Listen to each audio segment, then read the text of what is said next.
Assalamualaikum warahmatullahi wabarakatuh. Perkenalkan, nama saya Alia Salmaslian dengan NBI 121220147. Di sini saya akan mereview materi mengenai penduduk dan angkatan kerja.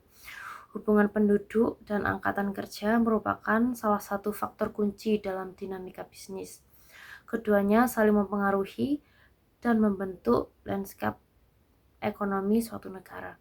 Penduduk sebagai sumber daya manusia, penduduk merupakan sumber daya utama bagi suatu negara. Dalam konteks bisnis, penduduk berperan sebagai konsumen. Penduduk adalah pasar bagi produk dan jasa yang dihasilkan oleh bisnis. Jumlah penduduk, distribusi usia, dan daya beli akan sangat mempengaruhi strategi pemasaran suatu perusahaan. Produsen, penduduk yang masuk dalam kategori angkatan kerja akan berperan sebagai tenaga kerja yang menghasilkan produk dan jasa. Kualitas dan kuantitas tenaga kerja akan menentukan produktivitas suatu perusahaan.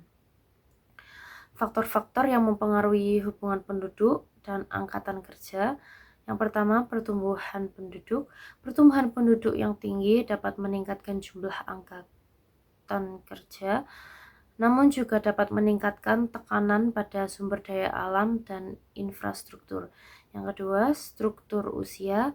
Struktur usia penduduk akan mempengaruhi komposisi angkatan kerja. Penduduk produktif yang besar akan meningkatkan potensi pertumbuhan ekonomi. Yang ketiga, tingkat pendidikan. Tingkat pendidikan penduduk akan mempengaruhi kualitas angkatan kerja. Tenaga kerja yang terdidik akan lebih produktif dan inovatif. Yang keempat, kesehatan. Kesehatan penduduk akan mempengaruhi produktivitas tenaga kerja. Tenaga kerja yang sehat akan lebih produktif dan memiliki absensi yang lebih rendah. Sekian dari materi yang bisa saya sampaikan. Assalamualaikum warahmatullahi wabarakatuh.